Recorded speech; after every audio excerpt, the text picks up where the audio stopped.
as we are under the 5-minute mark toward the starting gun for Heat 3A. And Mark Evans and Pico so far is 2 for 2 in the heats. Pico finally seems to have it going well.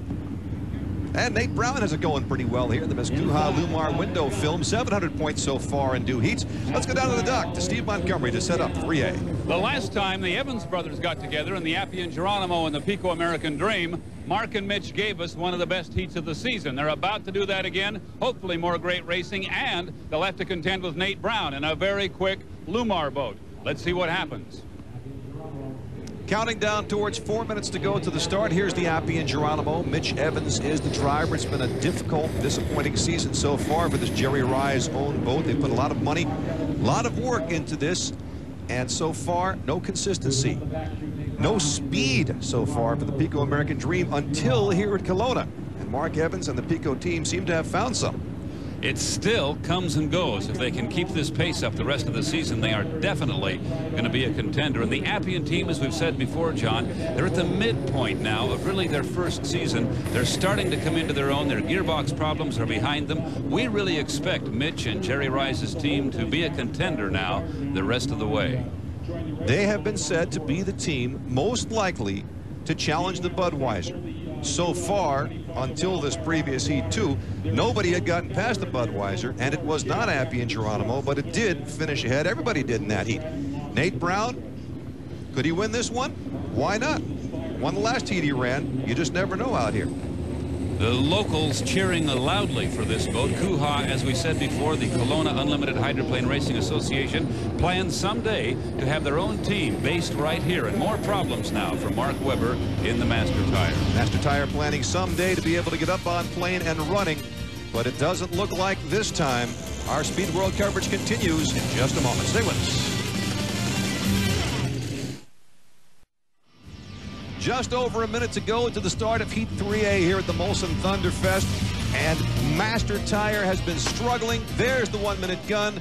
The boat will not be up and going on plane, so once again, disappointment for Mark Webber. Pico American Dream, Mark Evans looking to win his 3rd consecutive heat here in Kelowna. The start's very critical here, John. We haven't mentioned the fact that the start line is down toward the right end of the front straightaway. So the drivers have to hit that line on time, or they're going to be way behind in the first turn. Now the crowd anticipating another great matchup here between the Evans brothers. That also makes for the boats being much closer together as they go into that first turn, because there's not a lot of room to maneuver before you get there. Check the starting lineups. Again, Mark Webber is out, so we have 3 boats here in Heat 3A. Nate Brown in the yellow boat. To the left of your screen on the right is Appian Geronimo and Mitch Evans. 10 seconds to go to the start. Let's see who can pull it off.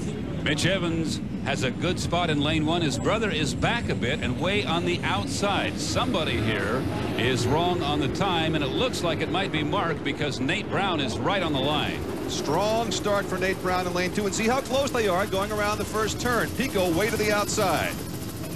At this point, it looks like the Evans brothers will have trouble getting together. Oh boy, the front 2 boats got very close together right there as the Appian moved out just a bit. But Mark Evans now is running the outside. He can keep his RPMs up there. He may be able to get around these 2, but he's going to have a long ways to go to do it. 3 laps here in Heat 3A. Mitch Evans and Appian Geronimo so far is our leader, coming around turn 2 for the first time and comes around it fairly wide. A little rough there for Nate Brown as he came around, but he's got it back down heading into the straightaway. And Mark Evans, running back in 3rd place, has to read the arc of the 2 boats in front of him and react. When you are reacting, you're never quite as quick as when you are the boat setting the arc, and that's what Mitch Evans is doing on the inside in the Appian Geronimo. These are laps for him now, John, just like qualifying. He's out ahead. From the O'Doul's eye in the sky, a race now, it appears, for 2nd place. Pico at the bottom of the screen, and the yellow boat is the Nate Brown Miss Lumar window film. Way out ahead, the Appian Geronimo. Is this the heat they're looking for? So far, so very good.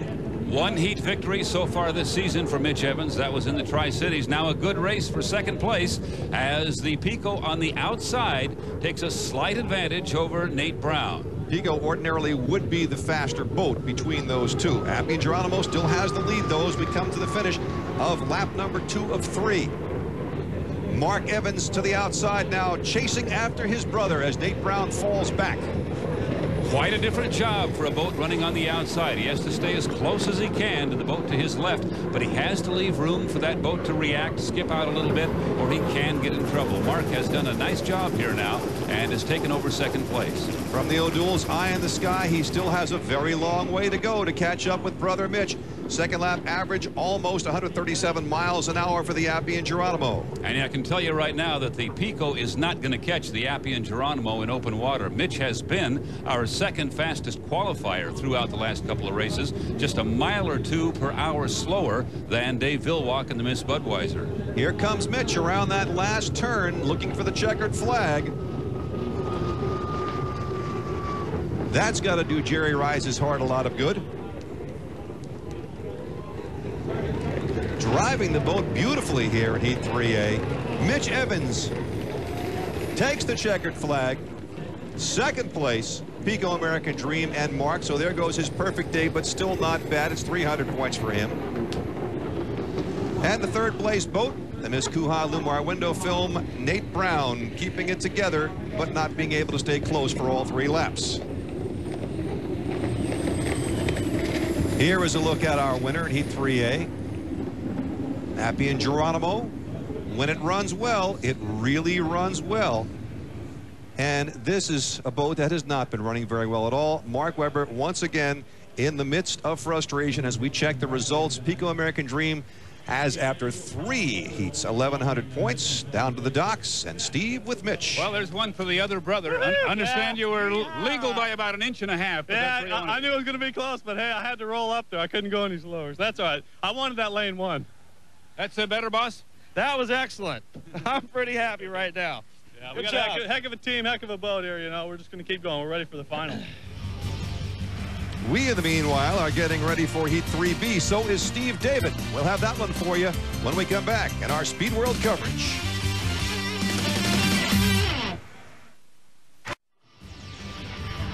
Welcome back to the Ralph's Thunder Tour presented by Las Vegas. Ken Muscatel trying to get his team Yamaha Kelowna up and going for Heat 3B. Ken has had his difficulties getting started, but so far has always been able to do it. This is a team that constantly overcomes adversity. We sometimes call them the never say die unlimited hydroplane racing team, and here goes Ken. And there stops Ken, but don't give up yet. Meanwhile, let's go to Steve to set up Heat 3B. The last time the two beer boats got together, Miss Molson and Miss Budweiser, Dave Villwock got a big gulp of Lake Okanagan, courtesy of Steve David. The two drivers did exchange pleasantries after that heat. Villwock's final words were, wait till next time. Well, next time is here. Here we go. Next time is here, too, for Dr. Ken Muscatel, trying to get that boat up and running. About 4 minutes to go. We'll be listening as we count down to the radio conversation between Stephen David and his crew chief, Tom Anderson, the U2. That's Muscatel trying to get started. Did you say there were only 3 boats in this heat? That's correct, that's correct. Oh, what are we worried about? Coming up on 3 minutes and 30 seconds. 3, 2, 1. 3 minutes, 30 seconds. That's Dave who just did that one-two-see. So why don't you do a little one-two-see once you get up here into the clear area. 3 minutes, 15 seconds. That's okay. Stay what you're doing. You're all right. Good distance. Going up on 3 minutes. 3, 2, 1. 3 minutes. As we go under 3, Stephen David and Dave Villwock still a little bit early to decide what they're going to do in terms of lane and how they're going to do it.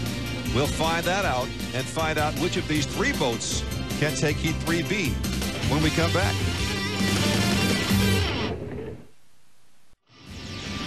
Welcome back to the Ralph's Thunder Tour presented by Las Vegas on Okanagan Lake. The Molson Thunderfest. Molson here in Heat 3B against Budweiser and Team Yamaha Kelowna. Let's go back on board with Stephen David and his crew chief Tom Anderson and listen to their communications coming down to the start.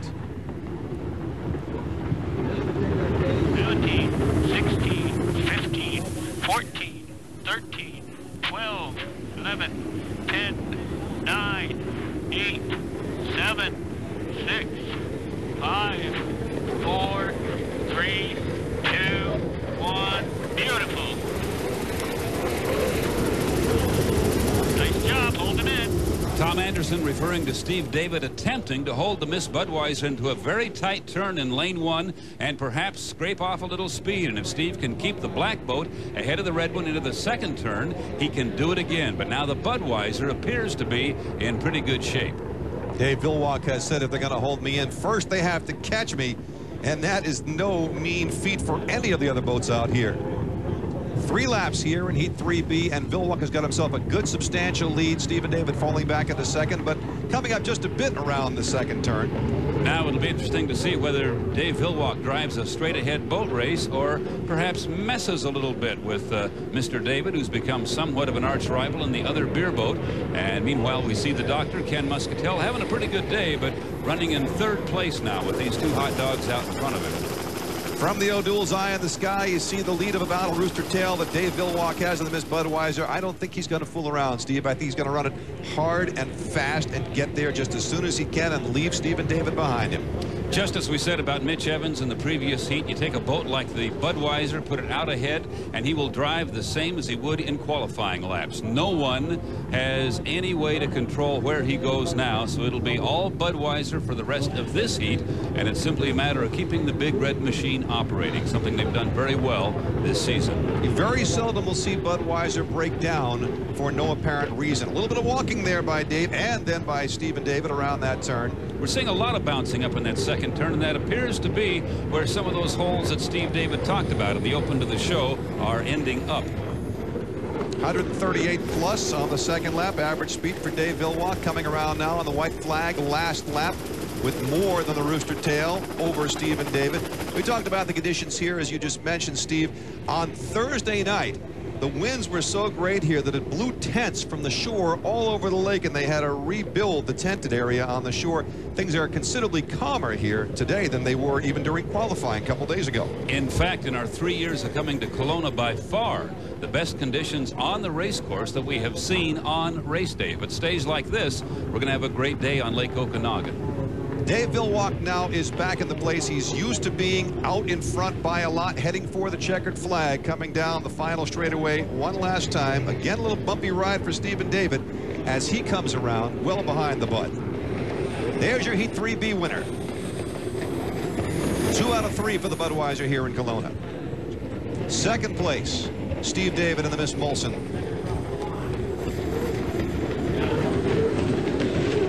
Pretty good run for Steve, but did not have quite the juice to go with Villwock. And Dr. Ken Muscatel, although he will finish last in this heat, will also finish 3rd, and that's worth 225 points.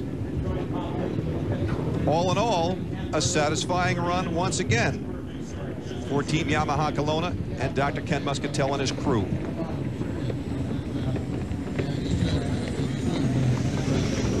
$969 points after 3 heats for the Bud, and the Molson and Team Yamaha Kelowna are tied at 750. Let's go to the dock. David, a fairly routine heat for you, but there is talk of the lake getting rougher. How's it holding up?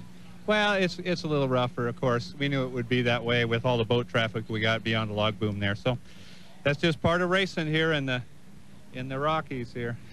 Your setup should be good for the final then. Yeah, the boat's running real good. We just, do more of it. Well, we'll leave everything alone. Yeah, we'll go look and see where the governor's at and all that stuff. A full field in the Unlimited Light Finals, but it seems to come down once again to 2 yellow boats. This one, the Alamo, with Bo Shai driving, last year's champion, this year's points leader, and the UL 125 Wildfire with George Stratton driving. They've met twice head-to-head in preliminary heats. Stratton won the first one, and then Bo Shai won the second when Stratton's boat broke. So now, head-to-head, who will be the Unlimited Light champion here in Kelowna? We'll find out when our Speed World coverage continues.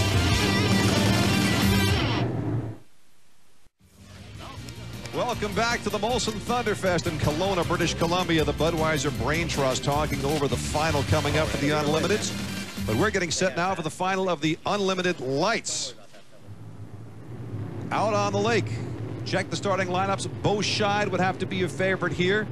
He's got a first and a second so far. Don't forget Pete's Wicked Ale. Dave Bender also has the first and a second. But here are your two yellow boats, not counting Alamo. Pegasus with Mark Webber driving, then the Wildfire, and then the Alamo with the blue tail fins. You can see these drivers trying to adjust to that start line being down the front straightaway.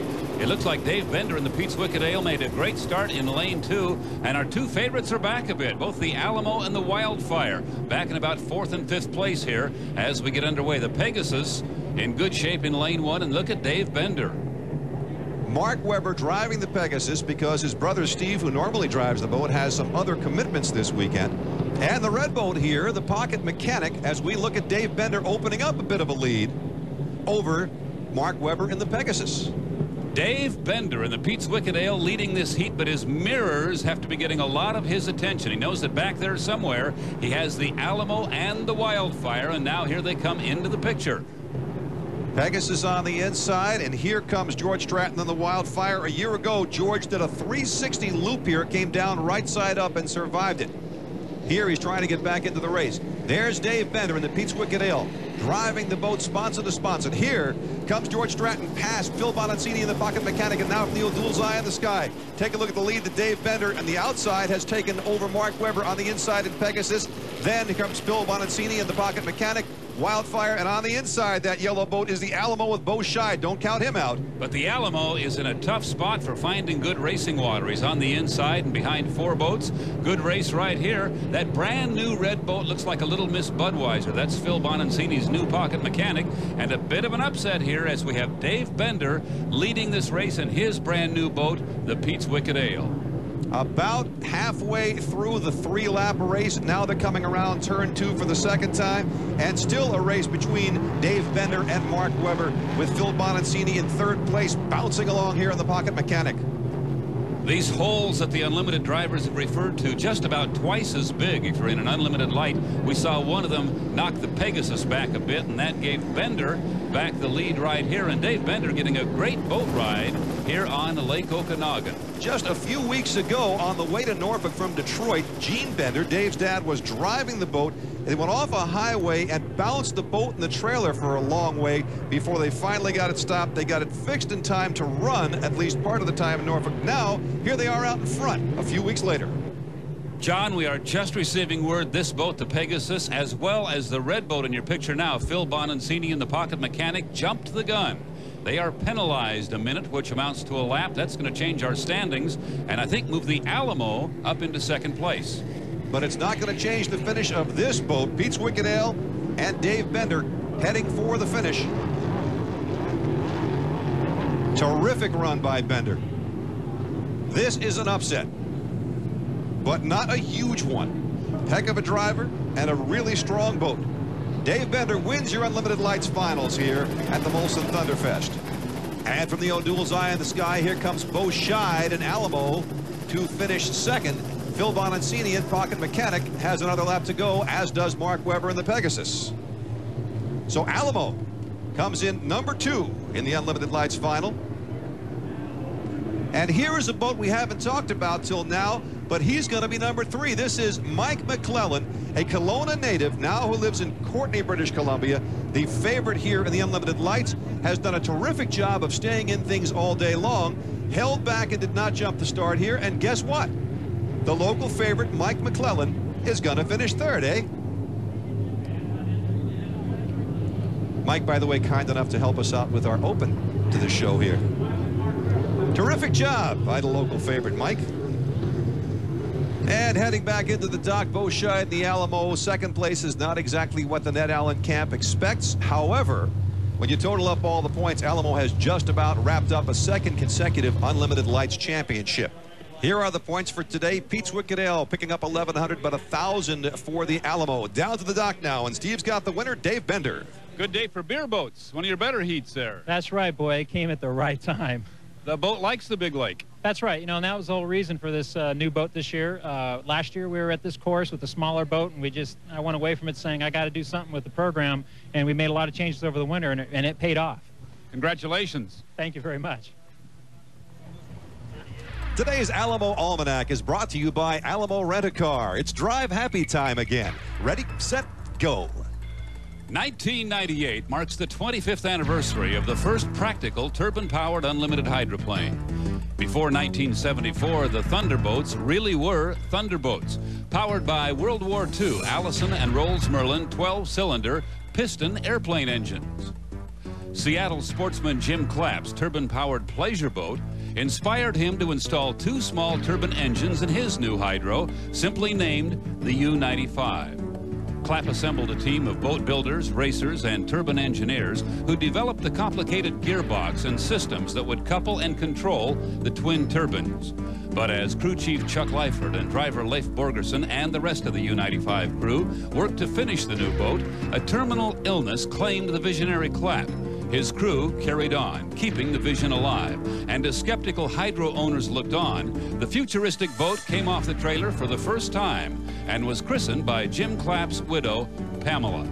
The U-95 showed promise, especially with its straightaway speed, until an exploding turbine cut the boat nearly in half, sending it to the bottom of Seattle's Lake Washington during the 1974 Seafair race. The U-95 had made its mark, and 25 years later, we know Jim Clapp was right.